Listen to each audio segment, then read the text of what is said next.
Assalamualaikum warahmatullahi wabarakatuh. Perkenalkan kami dari kelompok 3 kelas hukum investasi hari Kamis pukul 7 yang pada kesempatan ini akan mempresentasikan artikel berjudul Analisis Yuridis Perlindungan Hukum Investor pada Penanaman Modal Langsung melalui platform OSS di era digital. Berikut adalah anggota dari kelompok 3. Digital mendorong pemerintahan Indonesia untuk mereformasi sistem perizinan berusaha yang sebelumnya dianggap kompleks, berlapis, dan memakan waktu lama.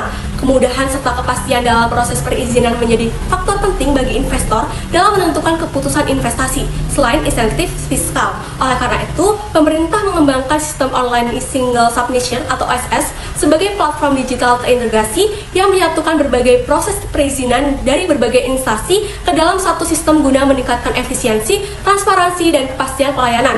Dasar hukum kegiatan investasi di Indonesia mengacu pada Undang-Undang Nomor 25 Tahun 2007 tentang penanaman modal yang menekankan kepastian hukum, keterbukaan informasi, dan perlakuan yang sama bagi investor. Reformasi perizinan semakin diperkuat melalui Undang-Undang Nomor 11 Tahun 2020 tentang Cipta Kerja yang memperkenalkan sistem perizinan berbasis risiko. Melalui sistem ini, jenis perizinan disesuaikan dengan tingkat risiko usaha sehingga proses perizinan menjadi lebih sederhana dan proporsional. Meskipun demikian, implementasi OSS masih menghadapi berbagai kendala, seperti gangguan teknis sistem, perbedaan pemahaman regulasi antara pemerintah pusat dan daerah, serta adanya tumpang tindih peraturan. Kondisi tersebut berpotensi menimbulkan ketidakpastian hukum bagi investor dalam proses perizinan maupun dalam pelaksanaan kegiatan usaha. Penelitian ini merumuskan berbagai permasalahan yang akan dikaji, yaitu sebagai berikut. Yang pertama, bagaimana kepastian hukum mekanisme perizinan berusaha melalui platform online single submission atau OSS dalam memberikan perlindungan preventif bagi investor penanaman modal langsung. Yang kedua, bagaimana bentuk hambatan yuridis maupun teknis dalam implementasi platform OSS yang berpotensi menimbulkan risiko hukum bagi investor di era digital. Yang ketiga, bagaimana upaya perlindungan hukum represif bagi investor melalui penyelesaian sengketa apabila terjadi kerugian akibat kegagalan sistem atau ketidakpastian regulasi pada platform OSS. Perkenalkan, saya Fania Rizka Serin dengan NIM 395. Saya akan membahas mengenai teori kepastian hukum dan teori pelindungan hukum. Kepastian hukum merupakan pilar fundamental dalam menciptakan iklim investasi yang kondusif di tengah transformasi digital. Keadilan hukum harus mampu memberikan kejelasan mengenai hak dan kewajiban subjek hukum secara predictable, sehingga tindakan administratif dapat diukur secara akurat guna menghindari risiko kerugian birokrasi. Dalam konteks ini, platform online single submission atau OSS berfungsi menyatukan standar norma antara pemerintah pusat dan daerah, sekaligus memberikan jaminan legalitas yang kuat atas izin usaha yang diterbitkan. Ketetapan norma dalam ekosistem digital ini menjadi prasyarat yang mutlak bagi investor dalam menilai stabilitas sistem hukum, keamanan data, dan keabsahan dokumen elektronik sebagai parameter utama risiko investasi. Selanjutnya, saya akan menjelaskan mengenai perlindungan hukum bagi investor diwujudkan melalui dua dimensi utama, yaitu dimensi preventif yang dicapai melalui standarisasi prosedur perizinan berbasis risiko guna meminimalisir praktik maladministrasi, dan sementara yang kedua itu dimensi represif berperan sebagai mekanisme pemulihan hak apabila terjadi pelanggaran, kebijakan diskriminatif atau malfungsi sistem teknologi informasi.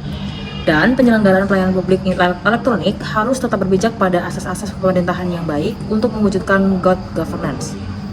Melalui integrasi data atau interoperabilitas lintas instansi, transformasi ini bertujuan menciptakan efisiensi birokrasi, transparansi, serta akuntabilitas yang pada akhirnya memperkuat kepercayaan global terhadap perangkat regulasi investasi di Indonesia. Baik, di sini saya Kayla Gania dengan NIM akhir 394. Saya akan menjelaskan mengenai konsep penanaman modal langsung atau FDI dan juga PMDN. Penanaman modal langsung itu terdiri dari FDI atau Foreign Direct Investment dan juga penanaman modal dalam negeri atau yang disebut PMDN. FDI merupakan investasi yang dilakukan oleh investor asing untuk menjalankan usaha di Indonesia, baik dengan mendirikan perusahaan baru, membeli sebagian atau seluruh saham perusahaan, maupun melakukan akuisisi terhadap perusahaan yang telah ada.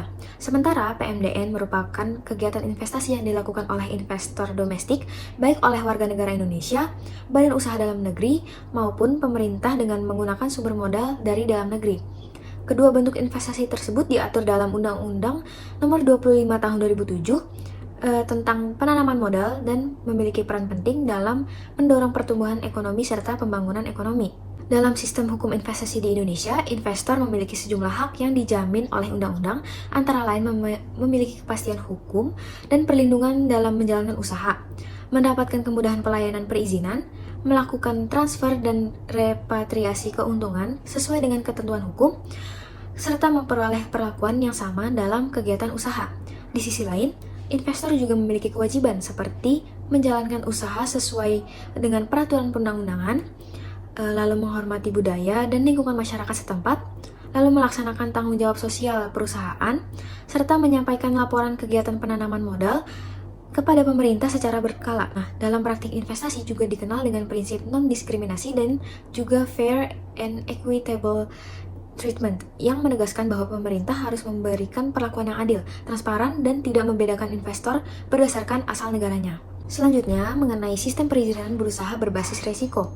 Sistem perizinan berusaha di Indonesia mengalami reformasi melalui Undang-Undang Nomor 11 Tahun 2020 tentang Cipta Kerja yang memperkenalkan konsep perizinan berusaha berbasis resiko atau risk-based approach. Dalam sistem ini, tingkat perizinan usaha ditentukan berdasarkan tingkat risiko yang dibagi menjadi 3, yaitu resiko rendah, menengah, dan tinggi. Kegiatan usaha dengan resiko rendah umumnya cukup memiliki nomor induk berusaha atau NIB, sedangkan usaha dengan resiko menengah dan tinggi memerlukan pemenuhan persyaratan tambahan seperti sertifikat standar atau izin khusus dari pemerintah. Nah, sistem ini bertujuan menyederhanakan birokrasi perizinan, mempercepat proses investasi, serta meningkatkan kemudahan berusaha di Indonesia. Pelaksanaan perizinan berusaha berbasis resiko dilakukan melalui sistem Online Single Submission atau OSS, yaitu layanan perizinan usaha secara elektronik yang terintegrasi antara kementerian, lembaga, dan pemerintah daerah. Nah, melalui OSS, pelaku usaha dapat mengajukan perizinan secara daring, mengunggah dokumen secara digital, serta memantau proses perizinan secara transparan dalam satu sistem yang terpadu. Pengelolaan sistem OSS berada di bawah koordinasi Kementerian Investasi atau Badan Koordinasi Penanaman Modal (BKPM) yang berperan mengelola sistem perizinan nasional, mengkoordinasi pelayanan investasi antara pemerintah, pusat, dan daerah, memberikan kemudahan bagi investor, serta mengawasi kegiatan penanaman modal melalui laporan kegiatan penanaman modal atau LKPM. Sistem ini diharapkan dapat menciptakan pelayanan investasi yang lebih efisien, transparan, dan mampu meningkatkan daya tarik investasi di Indonesia. Selanjutnya, saya akan menjelaskan mengenai kepastian hukum dalam mekanisme OSS sebagai instrumen perlindungan preventif bagi investor. Kepastian hukum merupakan faktor yang penting dalam kegiatan investasi karena sangat mempengaruhi tingkat kepercayaan investor untuk menanamkan modalnya di suatu negara. Apabila kepastian hukum tidak terjamin, proses perizinan usaha dapat menjadi tidak transparan, berbelit-belit, dan menimbulkan birokrasi yang tidak efektif. Kondisi tersebut tentu dapat menghambat masuknya investasi dan memperlambat pertumbuhan ekonomi. Oleh karena itu, pemerintah Indonesia berupaya menciptakan sistem perizinan yang lebih sederhana dan efisien melalui penerapan sistem Online Single Submission atau OSS. Penerapan sistem OSS merupakan bagian dari kebijakan reformasi regulasi untuk meningkatkan kemudahan berusaha di Indonesia. Dasar hukumnya terdapat dalam Undang-Undang Nomor 11 Tahun 2020 tentang Cipta Kerja, yang bertujuan untuk mendorong investasi serta membuka lapangan pekerjaan.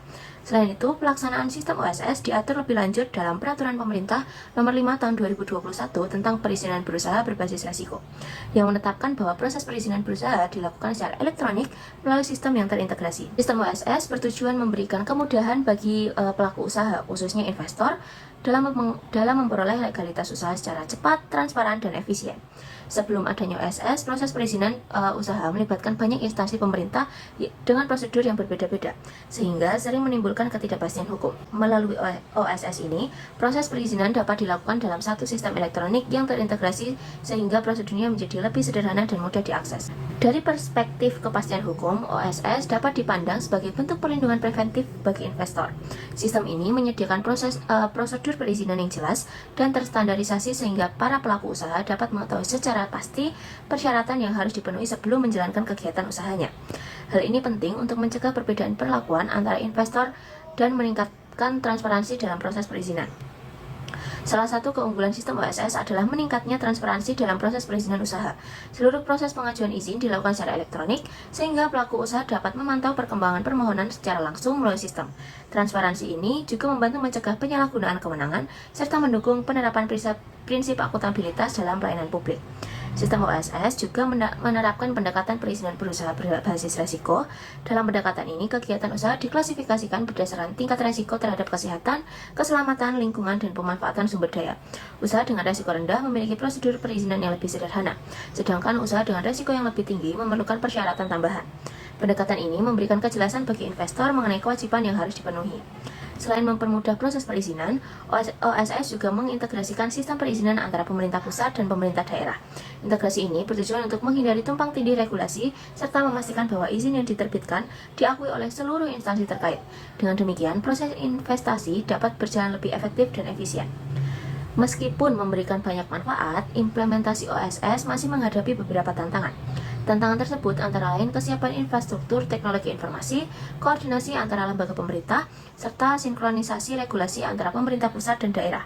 Oleh karena itu, evaluasi dan perbaikan sistem OSS perlu terus dilakukan agar dapat memberikan kepastian hukum yang lebih optimal bagi para investor. Baik, selanjutnya saya akan membahas mengenai kendala penerapan OSS.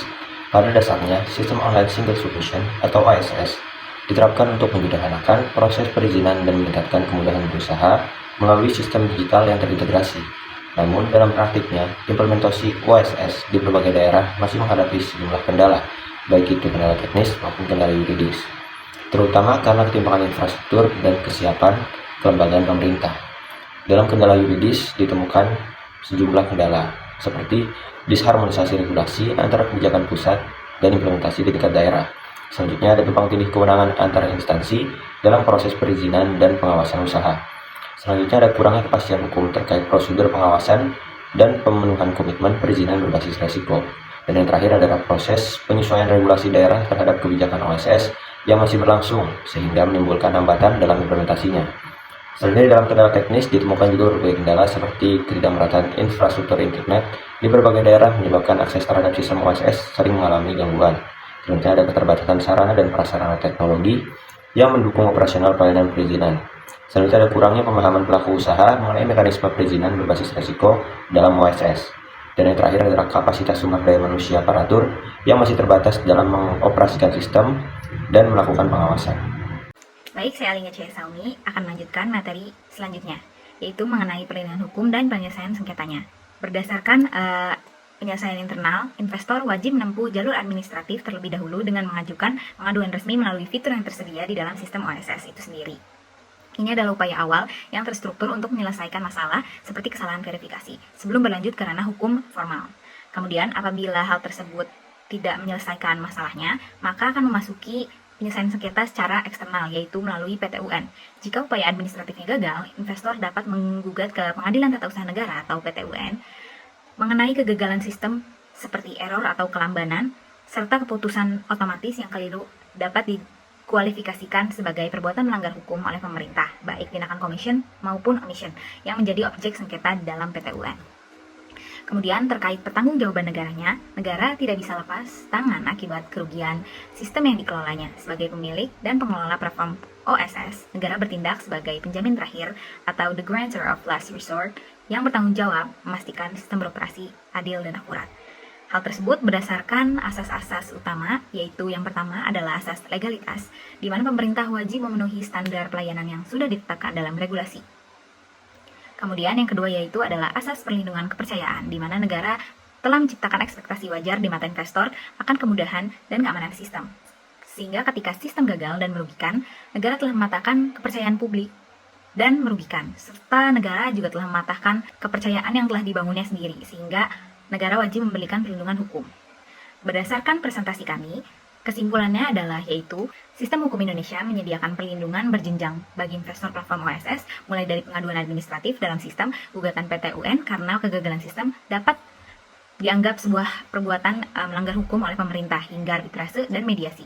Inti perlindungan ini adalah tanggung jawab negara berdasarkan asas legalitas dan perlindungan kepercayaan. Negara ini telah menciptakan ekspektasi investor melalui platform OSS, sehingga ketika sistem yang dibangunnya gagal dan merugikan, negara wajib bertanggung jawab secara moral dan hukum, bukan justru menghilang di balik digitalisasi. Baik, sekian presentasi dari kelompok kami. Kurang lebihnya mohon maaf, saya tutup presentasinya. Wassalamualaikum warahmatullahi wabarakatuh. Terima kasih.